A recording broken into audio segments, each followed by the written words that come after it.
Welcome back to Fractal Gardens. We're now about to enter summer here in Tucson. In the next couple of days or so, the highs are expected to get all the way up to 105, all the way up to 110. And a lot of these plants will experience the summer conditions for the first time in their current locations, and really will be tested to see whether or not I have prepared properly for summer for them as they are. I am hoping that I won't need to move very many plants, if any of them, due to two different preventative factors that I will be talking about today.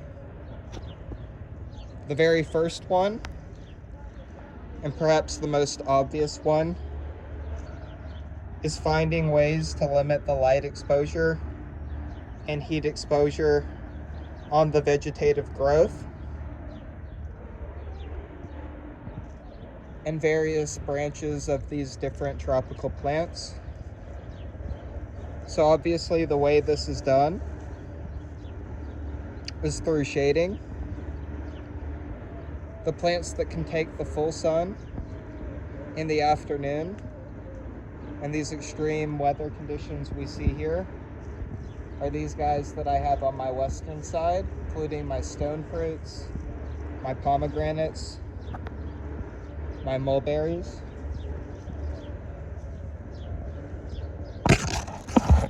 The ones that require partial shade, you can see, are a lot of these vegetable plants. My tomato, my peppers,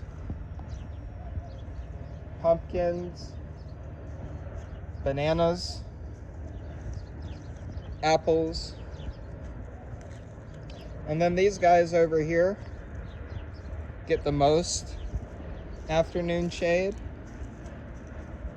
My avocados, my mangoes,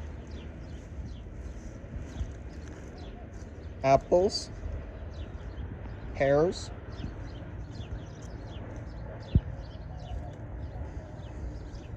young seedlings. So that is part one, or technique one, of how you prevent summer damage.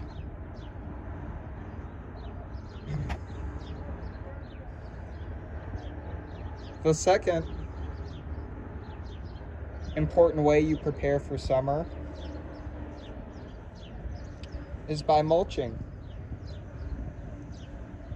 So if you've seen some of my prior videos, you'll probably recognize that I've added a bunch of straw mulch on top of these different container plants. And I like to mulch very deeply, typically in my containers, if I can, 6 to 8 inches. But if I don't have that much room, on some of these, somewhere between 2 to 4 inches. However, what we're going to be doing today to demonstrate the importance of this and what it does exactly in terms of helping you to prepare your plants for summer. So we're going to be taking a couple of different temperature readings on this infrared temperature sensor. So the first measurement that we're going to take, let me get some more water first, I'm drying out.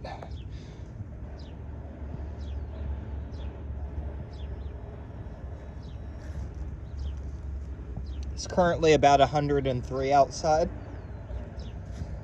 at about 3 p.m.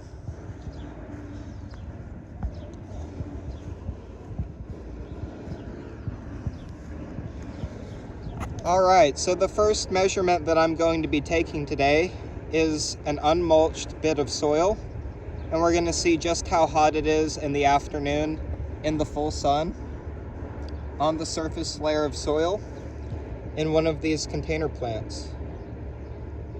So when we look at this, oh my goodness, It's saying anywhere between 115 to about 120, if you can see that. So it's very, very hot. It's like an oven at a low temperature setting in this container. And what effect that has on your plants, if you have things growing in soil that hot, is just like what you would expect putting plants in an oven would have. It dries out the root systems, it causes them to die, or at least be extremely stressed. Plant soil is not supposed to be that warm.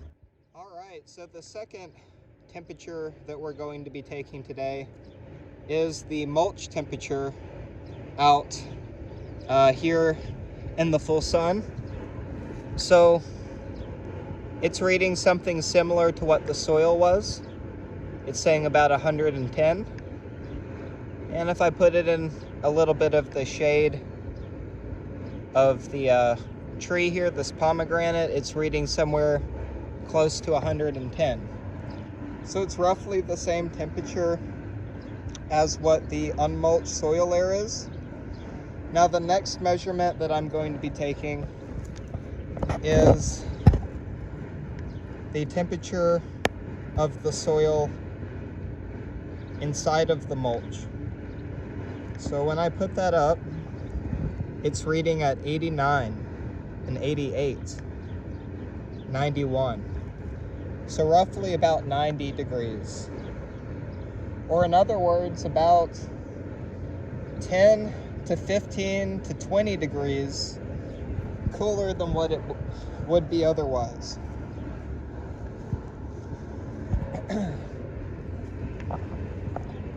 So this is reading at 91 to 88.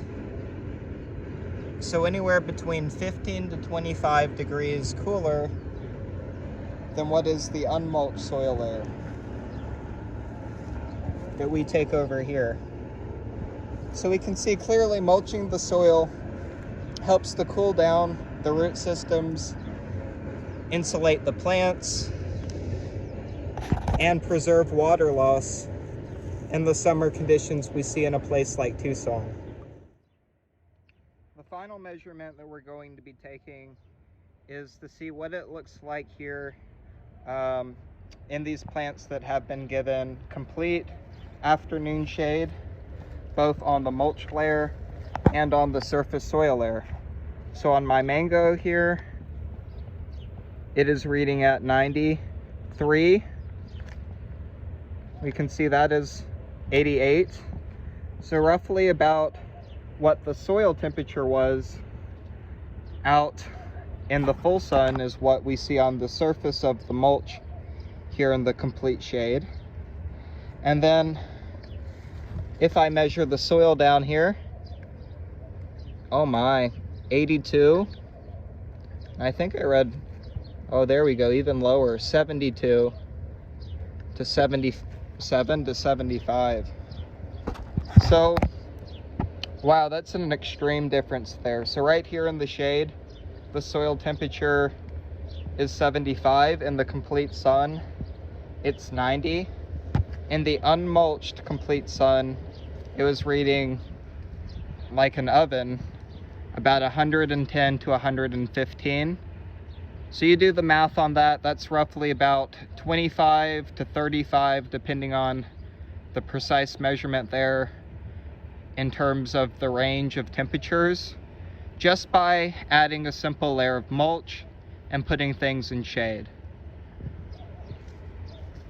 So in summary, these are the two main things that you can do to get your plants prepared for summer as much as possible. Again, number one, give them vegetative shade or filtered light in the afternoon if they require it. Some of them need complete shading. And the second factor is cooling down the soil by mulching. I like to use straw mulch because it's extremely affordable and easy to source in a sustainable way. And if you do that, you can see a lowering of your soil temperatures upwards of about 20 to 30 to 35 to even maybe about 40 degrees of a difference. And so really that is like putting these plants in a completely different climate zone. And really what I'm trying to do is trick these guys into thinking they're somewhere where they're going to grow very successfully in a forest until they're big and strong enough and established enough to fight for themselves. And as you can see right here, all of these guys are still putting on new growth in temperatures that are already about 101, 103, and will be up towards 105 to 110 later this week. I hope y'all have a nice day. Like and subscribe to Fractal Gardens, and join us on our Facebook group to stay posted about developments in the yard. As I like to experiment with all of my custom soils and fertilizers and specially selected varieties of fruit trees, which you can purchase through my Facebook page, or you can also call us, or myself, excuse me, I say us, often referring to the brand, but really I'm just a one-man operation. But I am surrounded by plants, and hopefully they don't turn sentient and plot against me because I don't water them well or something. So you can see I don't have any wilting on any of these guys. It is 103 out at about 3:30 in the afternoon, beginning of summer. These guys are looking great. Some of it I also did not mention in this video has to do with the cooling of the Surround WP clay kaolinite powder, which is dissolved in water and sprayed on like a paint to cool down these leaves. I'll probably add some more later on, right before it gets to be 110 this week. But as you can see, again, these guys are really healthy. They're all putting on new growth of some sort. Every single thing.